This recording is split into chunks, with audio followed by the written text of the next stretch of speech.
আসসালামু আলাইকুম বন্ধুরা, আজকে আমি আসলে গ্রামারের একটি গুরুত্বপূর্ণ টপিক প্রিপোজিশন নিয়ে আপনাদের সামনে হাজির হয়েছি।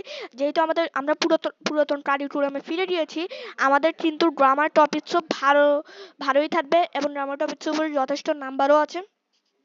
আমরা জানি যে 30 নাম্বার পুরোটা গ্রামার টপিকস উপর দিবে এবং 50 নাম্বারে হয়তো সেকেন্ড পেপারে পরীক্ষা হলেও ওটার মধ্যে আবার 20 নাম্বার কিন্তু রাইটিং প্যাড থাকবে। রাইটিং প্যাডটা আমি আপনাদের পরে আলোচনা করবো, কিন্তু প্রিপোজিশন না সরি গ্রামার টপিকগুলো কিন্তু খুবই গুরুত্বপূর্ণ। এবার কিন্তু গ্রামার টপিক ভালোই এক্সপ্যান্ডেড বা বড়। আজকের ভিডিওটা আসলে সব শ্রেণীর শিক্ষার্থীদের জন্যই থাকছে, অর্থাৎ হাই স্কুল শিক্ষার্থীদের জন্য, কারণ তাদেরই আসলে গ্রামার পার্টটা আছে। আজকের ভিডিওটা থাকবে প্রিপোজিশন কিন্তু মানে ভালোই একটা কঠিন, আবার মাঝে মধ্যে একটু সহজও এইরকম একটা গ্রামার টপিক। বিশেষ করে আমার আমার এক্সপিরিয়েন্সে যদি বলি, আমি আসলে পার্টস অফ স্পিচ বা গ্রামারের দুইটা জায়গাটা খুব খুব বেশি ট্রাভাল করছি বা খুব বেশি মানে মানে ঝামেলা ফেস করছি। একটা হলো অ্যাডভার্ব, একটা হলো প্রিপোজিশন। এখন আমার দুটোটাই আলহামদুলিল্লাহ ভালোই আছে। প্রথম দিকে আমি আসলে অ্যাডভার্ব হয়তো অনেকের কাছে ইজি, তবে আমার কাছে ওই সময় ইজি ছিল না, আমার একটু কঠিন লাগতো। প্রিপোজিশনটা কিন্তু বেশিরভাগ জনের কাছে, যদি তুমি জিজ্ঞাসা করো যে গ্রামারে বা পার্টস অফ স্পিচে সবচেয়ে কঠিন চ্যাপ্টার কোনটি, ও বেশিরভাগ জনে বলবে যে প্রিপোজিশন।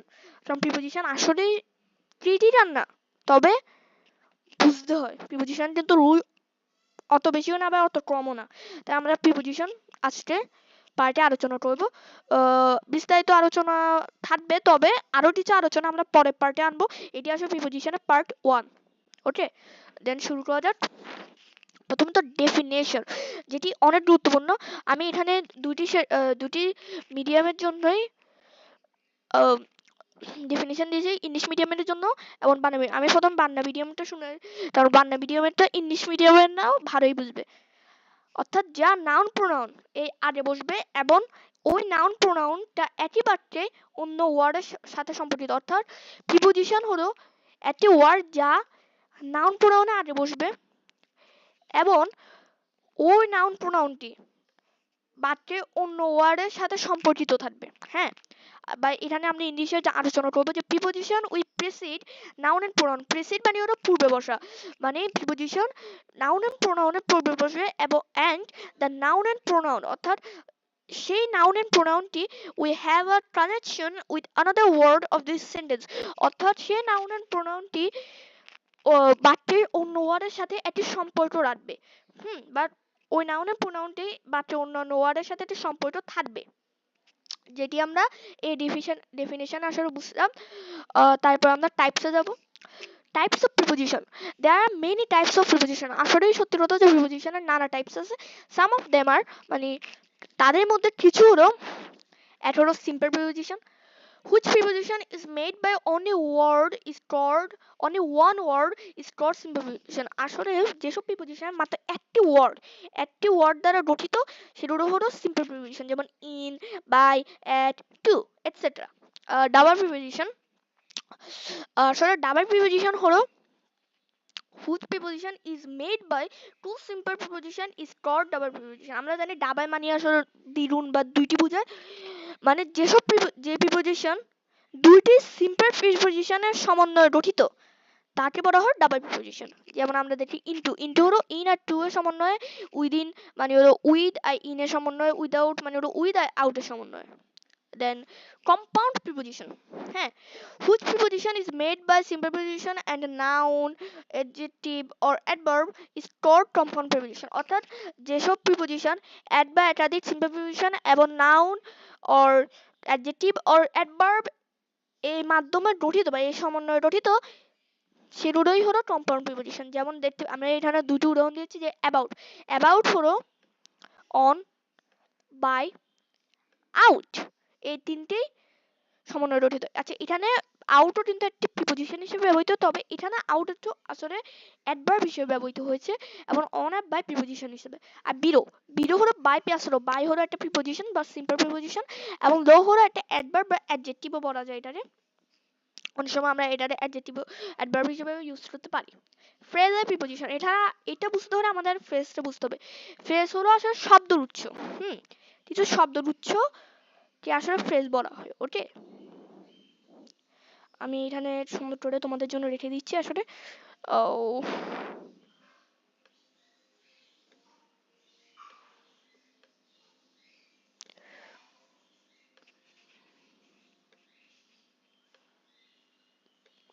হ্যাঁ, শব্দ রুচি এখানে এখন তোমরা গ্রুপ অফ ওয়ার্ডস, এখানে একটা ব্যাপার হতে পারে যে একটা সেন্টেন্স বা একটা ক্লজও কিন্তু কিছু শব্দর মাধ্যমে তৈরি হয়, বাট ওরও কিন্তু গ্রুপ অফ ওয়ার্ড। কিন্তু এখানে আসলে পার্থক্যটা আমরা কোন জায়গায় ধরবো বা কোন জায়গায় আসলে এখানে পার্থক্যটা বিদ্যমান। আমি তোমাদের বলি যে তোমরা তো ভার্ব চিনো বা ক্রিয়া তো চিনো, যেটির মাধ্যমে কাজ করা বা হওয়া বোঝানো হয়। যেসব শব্দের উৎসে একটি ভার্ব অবস্থিত থাকবে বা একটা ফাইনাইট ভার্ব অবস্থিত থাকবে সেটাতে কি বলবো আমরা? সেন্টেন্স। এবং যেসব শব্দের উৎস বা লাইনে ভার্বটি থাকবে না ওগুলোকে কি বলবো? ফ্রেজ। হ্যাঁ, এটা একদম ইজি কথা। আচ্ছা, তারপর which preposition is made by one or two preposition and word is called phrasal preposition। আসলে যেসব প্রিপোজিশন এক অথবা দুইটি প্রিপোজিশন এবং একটি ওয়ার্ড বা একটি শব্দের মাধ্যমে গঠিত সেগুলোকে বলা হয় ফ্রেজাল প্রিপোজিশন। হ্যাঁ, যেমন in front of, in Liu of, except for বা ahead of বা apart from বা near to etc। এটা কিন্তু দেখো আমি প্রথম যেটা বুঝে দিচ্ছি, এখানে ইন এবং এখানে অফ কিন্তু কি প্রিপোজিশন, এবং ফ্রন্ট শব্দটা কি আসলে একটি ওয়ার্ড, এবং এখানে এক্সেপ্ট কিন্তু একটা ওয়ার্ড। কিন্তু যদি আমরা এখানে প্রিপোজিশন খুঁজতে যাই ওই সময় কিন্তু আমরা কি পাবো? ফর কিন্তু একটা প্রিপোজিশন। এন্ড আরো আছে এহিড একটা ওয়ার্ড। আর আবার কিন্তু কি যে অফ কিন্তু একটা প্রিপোজিশন। এভাবে এখানে অ্যাপার্ট ফ্রম বা নিয়ার টু তে অনেকগুলো প্রিপোজিশন এইরকম আরো আছে। যেমন আমার আইদার ডট ডট অর, এটি বলা যাবে না আসলে, আরো অনেকগুলো আছে। আস্তে আস্তে তোমরা ওগুলো জানবা। আচ্ছা, পার্টিসিপাল প্রিপোজিশন এটিতে অনেক স্টুডেন্টের একটু ঝামেলা হয়, অনেক স্টুডেন্ট বুঝে না আসলে। মাঝে মধ্যে ভার্ব প্লাস আইএনজি, আমি প্রথমেই তোমাদের ডেফিনেশনটা আমার মতো করে বুঝিয়ে দিই বা ব্যাখ্যা রয়েছে, তারপরে তোমাদের গোছানো ডেফিনেশনটা আমি তোমাদের বই দিব। যে মাঝে মধ্যে ভার্ব প্লাস আইএনজি মানে জিরান অথবা পাস্ট পার্টিসিপাল। বারবার পাস্ট, আমরা জানি ভার্বের তিনটি ফর্ম থাকে নরমালি, স্ট্রংভাবে উদ্ভাবে আমাদের বই থাকে যে past base form, past form এবং পাস্ট পার্টিসিপাল ফর্ম। এখন যে পাস্ট পার্টিসিপাল ফর্ম যেটা ওটা বা ভার্ব প্লাস আইএনজি মাঝে মধ্যে নাউনের আগে অবস্থিত হয়, তখন এগুলো আসলে একটা প্রিপোজিশন হিসেবে কাজ করে এবং ওই সময় ওগুলোকে পার্টিসিপাল প্রিপোজিশন হিসেবে সম্বোধন করা হয়। যেমন এখানে বলা আছে sometimes verb plus ING or past participle form of verb is used as a preposition.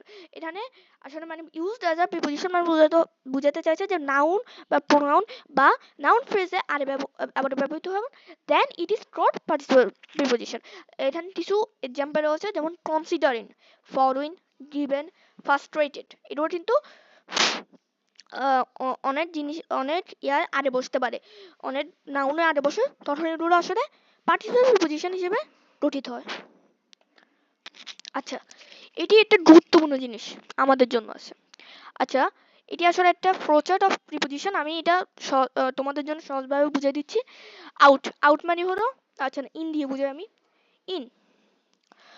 In আসলে ওয়ার্ডটা অনেক ইজিও মনে হয়, আবার অনেকটা কাছে এটি কঠিনও।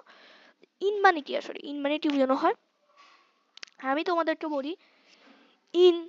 ইন ওয়ার্ডটা হলো যে কোনো কিছু ভিতরে থাকা। হ্যাঁ, আবার এখানে ইন আর ইনটুর মধ্যে একটা ঝামেলা বা ঝড়টা সৃষ্টি হয়, যেটি আমি তোমাদের পরে বুঝাচ্ছি। যে ইন হলো মানে কোনো কিছু ভিতরে থাকা, যেমন I am in the room মানে আমি এই জিনিসটার ভিতরে আছি। আচ্ছা, ইনটু মানে হলো বাহির থেকে ভিতরে আসা, মানে I come into the room মানে আমি এই রুমটির ভিতরে এসেছি।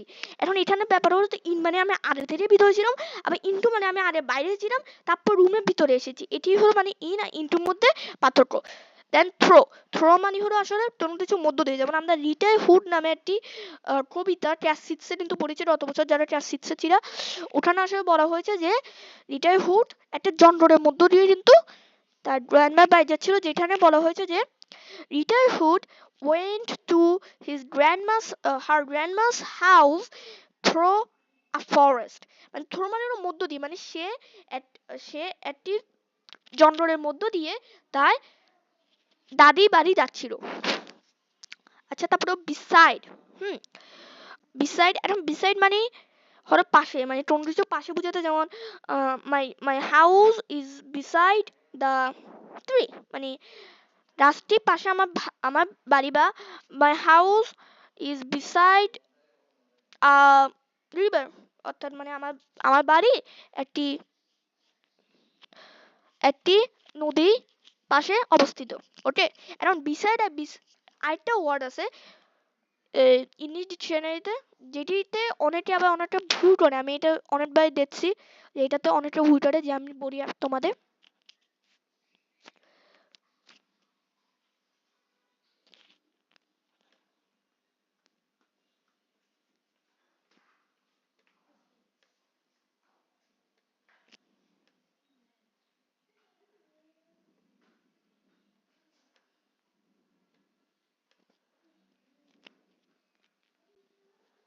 মানে beside এর সাথে একটা s লাগাতে হবে, মানে besides। এটি কিন্তু আবার প্রিপোজিশন না, এটি হলো কি, এটি হলো একটা, এটি হলো কি একটা কনজাংশন। হ্যাঁ, আমি এটা পুরোটা দেখলাম না, তোমরা জানো কনজাংশন মানে কি। কনজাংশন মানে হলো যেসব ওয়ার্ড দুটি বাক্য দুটি দুটি বাক্য বা দুটি শব্দ বা দুটি বাক্যাংশটা যুক্ত করে বা ফ্রেজটা যুক্ত করে, ওগুলোকে বলা হয় কি besides। এখন besides besides কিন্তু অনেক জায়গায় ব্যবহৃত হয়, তোমরা জানো। কনজাংশন কিন্তু অনেকগুলো আছে, যেমন and বা or বা but, এটাও কিন্তু কনজাংশন, যেহেতু এগুলো বাক্যটা যুক্ত করে বা ওয়ার্ডটা যুক্ত করে।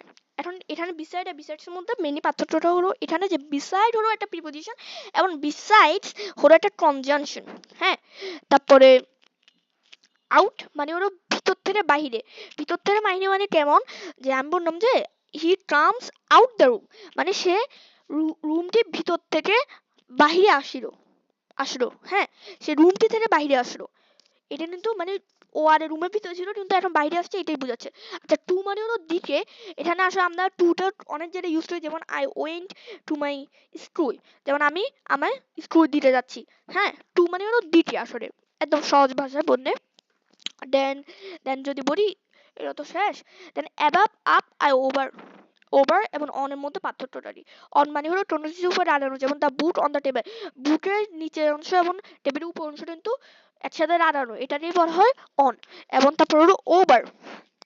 ওভারটা আসলে কি, আমি তোমাদের বলি যে তোমার মাথার উপর কিন্তু আকাশ আছে। হ্যাঁ, এখানে আমরা বলবো কি the sky over is over my head, মানে আমার মাথার উপর আকাশ, কিন্তু স্কাইটি চলমান বা আকাশটি চলমান, আকাশটি চলতেছে না, আকাশ কিন্তু থামিয়ে আছে, স্থির, একটা স্থির অবস্থানে আছে।